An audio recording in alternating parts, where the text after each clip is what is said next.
Hola y bienvenidos una vez más a Español sin apuros, el podcast donde hablamos español de manera clara y sin apuros para que todos podamos entender.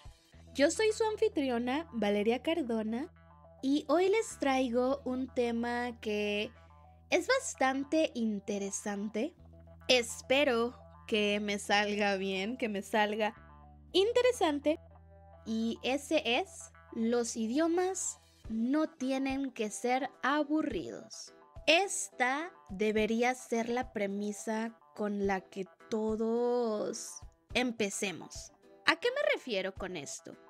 Yo creo que la mayoría de las personas, su primer acercamiento a un idioma, a aprender un idioma, es en la escuela.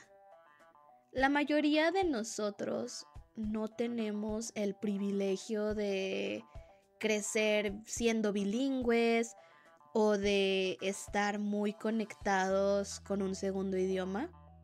Quiero decir, sí hay muchísimas personas que lo están, pero creo que la mayoría somos monolingües y pues eso nos pone en otro nivel de dificultad.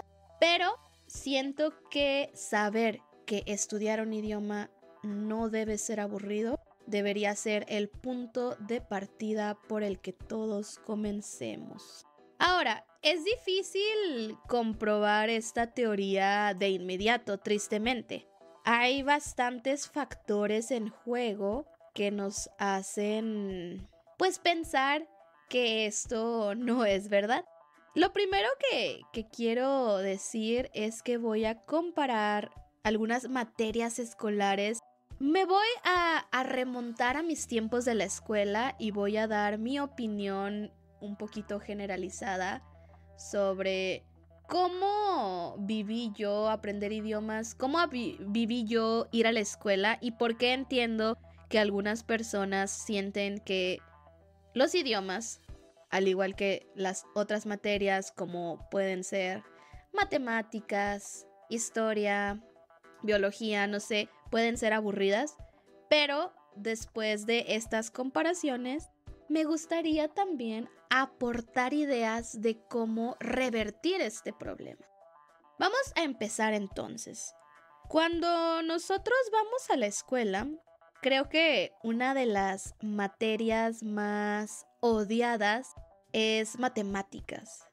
Yo sé que matemáticas tiene fans, tiene muchas personas a las que les gusta, pero creo que aún así es la materia más odiada en general. ¿Por qué? Bueno, para empezar, si tú no tienes las habilidades matemáticas muy desarrolladas, pues tal vez va a ser difícil. Pero si yo pienso en mi formación académica, yo al principio, yo era bastante buena en matemáticas. Sí, claro, eran cosas sencillas. No era nada increíble o nada muy difícil, pero yo era muy buena en matemáticas. Hasta que terminé la escuela primaria, luego en la secundaria me iba bien. Digo, no me iba mal, no me iba perfecto, pero no me iba mal. Y en la preparatoria fue cuando todo se vino abajo. Empecé a tener problemas en esa área, no me iba bien. Fue la primera vez que yo reprobé en la escuela. Yo jamás había experimentado eso y sí me hizo sentir triste porque pues era la primera vez. Ahora, ¿qué pasó? ¿Por qué a mí me iba bien, luego más o menos y después muy mal? Lo que puedo recordar es que cuando yo estaba en la escuela, las matemáticas eran matemáticas muy visuales, eran matemáticas muy simples, pero simples en el sentido de que eran cosas que yo podía entender a un nivel sencillo. Como si yo tengo 10 naranjas y te doy 3 naranjas, ¿cuántas naranjas tengo? Para mí es muy fácil imaginarme las naranjas. No tengo que pensar en cosas abstractas. Eso es lo que aprendemos de matemáticas en la escuela primaria. Luego, la escuela secundaria sí cambió un poquito, pero todavía me parecía bastante entendible. Los problemas ya no eran tan fáciles como sumar y restar naranjas, pero aún así había cosas bastante agradables o bastante amigables con mi manera de pensar, con mi percepción. Entonces entendía las matemáticas bien. Y no fue hasta que entré a la preparatoria cuando todo se volvió letras y números, que simplemente hay que sumar, restar, hacer esto, hacer lo otro. Pero a mí nunca me dijeron para qué. ¿Para qué puedo usar estas fórmulas matemáticas? ¿En qué sentido práctico voy a usar esto? Yo tengo naranjas, yo puedo comprar naranjas, entonces sumar y restar naranjas tiene sentido para mi vida. Pero hablar de parábolas, hablar de ecuaciones gráficas, en mi vida yo no le encontraba un sentido práctico. Y hasta hoy yo no sé si es porque como no ingeniera no necesito saber al respecto, o si se trató de un error de mi profesor que jamás me dijo para qué iba a necesitar esto. Solamente pues me enseñó cómo hacerlo, pero no para qué. Al contrario de otras asignaturas, de otras materias, por ejemplo, la biología. La biología te dice muy exactamente cómo funcionan las cosas. Y tú puedes ver una imagen de una célula, una imagen de un animal, de un proceso. Entonces lo entiendes. Tú dices, bueno, yo no puedo hacer nada al respecto, pero puedo entender cosas que existen a mi alrededor. Y eso ayuda mucho para que nosotros entendamos el por qué estamos estudiando biología. No sé si con todo lo que he dicho se entiende mi punto, pero allá voy. Muchas veces cuando estudiamos matemáticas no sabemos cuál es el sentido de lo que hacemos, cómo podemos poner en práctica, para qué es importante. Otras materias son un poquito más obvias del por qué es importante. Pero ahora, si pensamos en las clases de idiomas y si... No sé cómo les han enseñado a ustedes. A mí sí me gustó cómo aprendí yo mis clases porque siempre me enseñaban como un tema gramatical y después un montón de práctica.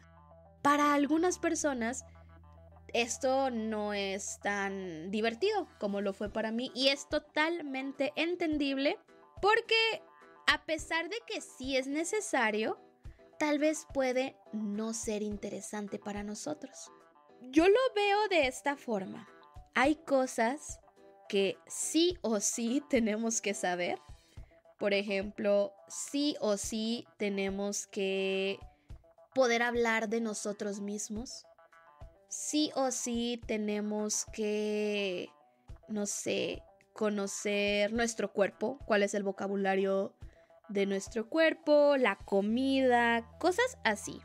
Tal vez si a ti no te interesa mucho la anatomía, pues no va a ser tu tema más interesante, pero sí es necesario para la vida.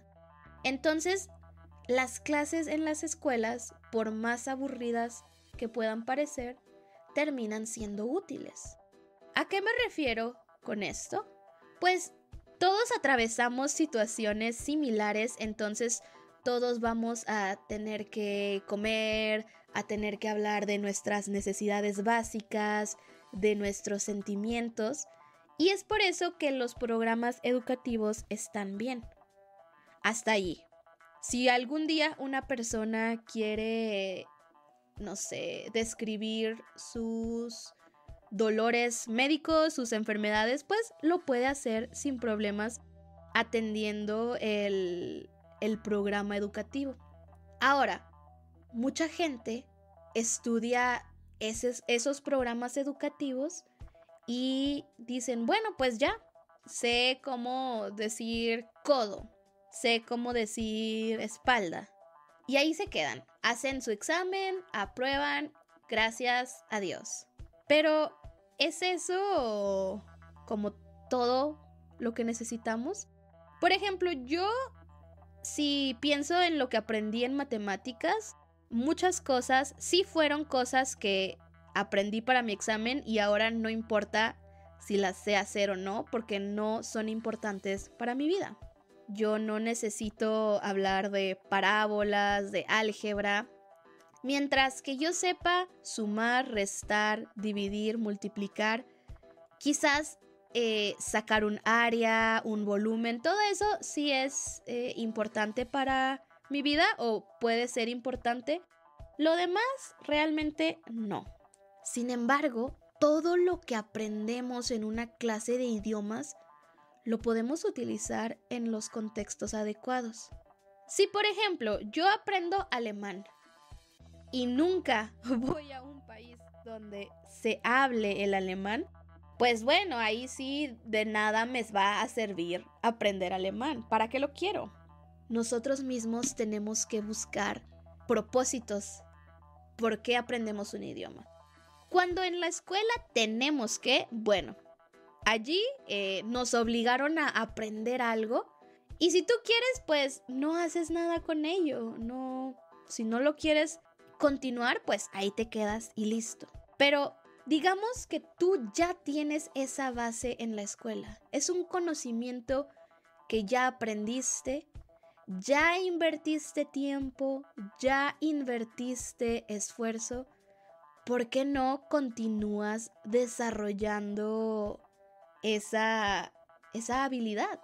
Y es que si tú quieres aprender más álgebra de la que aprendiste en la escuela, tal vez vaya a ser un poco más aburrido si no tienes como el ingenio. Si tienes ingenio, puedes aprender matemáticas, física, química de maneras muy entretenidas. Pero si no sabes o si no tienes un maestro, alguien que te enseñe, tal vez es difícil.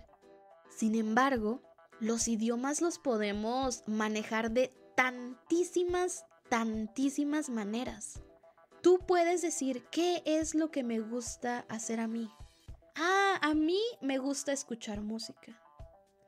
Puedes entonces buscar artistas en español, escuchar su música, usar lo que tú ya conoces de español y tal vez no vayas a entenderlo todo, tal vez vas a entender muy poco y sin embargo vas a tener las bases para escuchar esa canción. Ahora tú dices, bueno, a mí no me interesa simplemente escuchar música, yo quiero ser capaz de utilizar este idioma de verdad.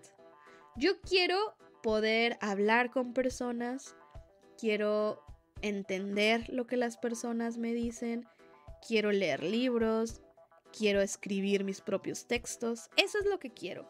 Pero es muy difícil, es muy difícil hacerlo. Y tal vez sí, porque cualquier habilidad es difícil si no la practicas. Ahora, para practicar tenemos que poner esfuerzo, tenemos que poner tiempo y eso conlleva muchas cosas. Pero lo bueno de los idiomas es que podemos aprender de una infinidad de recursos. Algo que a mí me gusta hacer es encontrar actividades que a mí me gusten y hacerlas en ese idioma. Porque no tenemos suficientes horas en el día, no hay suficiente tiempo para hacer todo lo que quisiéramos hacer. O veo la televisión o aprendo francés. No puedo hacer las dos cosas. Porque no combinas ver series, ver películas, ver televisión en francés. Esto es algo que todos mencionamos, es muy obvio, pero muchas personas no se dan cuenta del impacto que consumir recursos en el idioma tiene. Por ejemplo, voy a ejemplificar mucho aquí. Algo que que las personas que realmente tienen la intención de aprender idiomas tienen que hacer es eso mismo, practicar todos los días. Pero practicar todos los días no significa tomar un libro y hacer ejercicios de gramática. Tú puedes leer libros. Quiero hacer un episodio sobre cómo utilizar estos recursos. Creo que lo voy a hacer en un episodio posterior. Pero sí hay una serie de libros. Por ejemplo, a mí me gusta mucho Percy Jackson.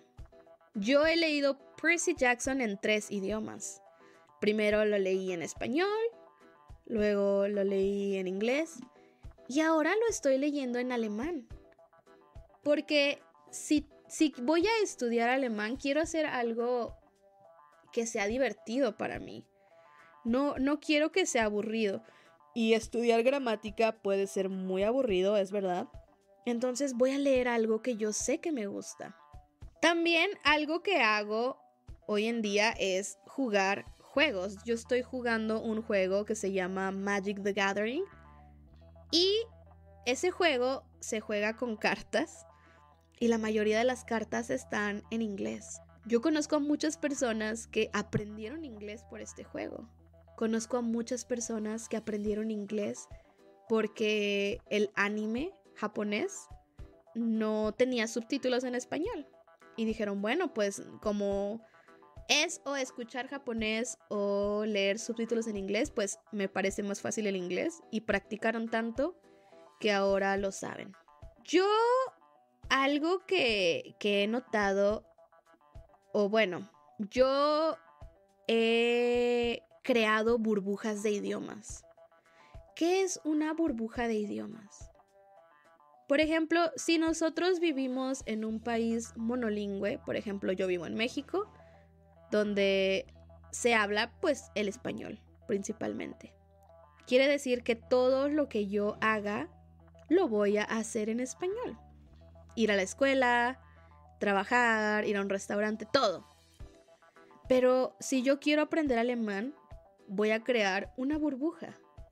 Por ejemplo, ¿a qué me refiero con esta burbuja?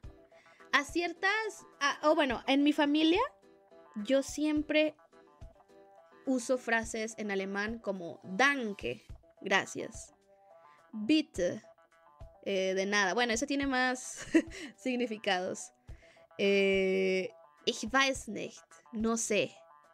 Komm, ven. Mi familia ya entiende esas frases, al principio era molesto, pero como estamos en confianza, yo hice que mi casa sea esa burbuja y yo me acostumbré a decir cosas en alemán para yo sentir que esas palabras existen dentro de mí. Yo no tengo a quién decírselas, pues se las digo a mi familia. Con mis perras. Yo tengo 2 perras y pues mis perras no hablan idiomas humanos. Si yo les hablo en español o les hablo en inglés, no les importa. Entonces yo les hablo en alemán. Yo me comunico con ellas en alemán. Y es siempre que hablo con ellas, hablo en alemán. Y es mi manera de pensar de, ok, tengo que practicar alemán y ellas son mi objetivo. Ellas van a escucharme, aunque no me entiendan, no importa. Cuando yo estoy en la ducha, en el baño, hay gente que canta, yo hablo en alemán. Antes era en inglés, ahora en alemán. Hay actividades específicas que yo hago en inglés. Por ejemplo, ver películas y series es algo que yo hago en inglés. Bueno, a menos de que sea una película o una serie en español, yo sé que para mí ver series es algo en inglés. Para mí leer libros contemporáneos es algo en inglés. Leer libros de literatura más avanzada es en español. Escuchar música es en inglés. Escribir historias es en español. Ahora estoy introduciendo al alemán un poquito más para tener mi burbuja de alemán. ¿En qué contextos uso el alemán? ¿Qué contenidos voy a disfrutar en alemán? Si no tengo contenidos exclusivamente en alemán, es muy difícil para mí practicarlo. Pero yo sé que hay ciertas... Por ejemplo, yo vi una serie que es originalmente en inglés. Yo dije, esta serie va a mi burbuja del alemán. Y es una serie que no me súper encanta, pero es entretenida y yo la vi en alemán. Bueno, hay varias. Y esas series las voy a ver siempre en alemán porque van a ser parte de mi burbuja. Ahora, si a ti no te gusta ver series, si a ti te gusta hacer manualidades, pues entonces puedes buscar videos de do it yourself, de hazlo tú mismo, en inglés, en español. Tú puedes hacer todo lo que a ti te gusta en tu idioma objetivo y así estás matando 2 pájaros de un tiro. Aprender idiomas no es solo tomar un libro y estudiar gramática, es vivir en el idioma. Con mis hermanas, ellas no hablan inglés, pero entienden bastante inglés. Entonces, a veces hablamos en inglés. De hecho, hay momentos en los que queremos hablar de temas que no queremos que nuestra mamá se entere y hablamos en inglés. Y mi mamá pues no sabe de qué estamos hablando y nosotras chismeamos algo. Y nosotras sabemos que cuando queremos decir un chisme, lo decimos en inglés y listo. Aprender no tiene que ser aburrido. Yo consumo muchos TikTokers, creadores de contenido en alemán, que tal vez no me interesa tantísimo lo que hacen, pero es contenido entretenido y aprendo palabras y quizás me río un poco.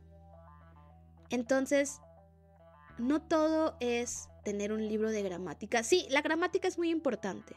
Y yo como profesora y como políglota lo digo, yo sí pienso que la gramática es importante, pero no es lo único.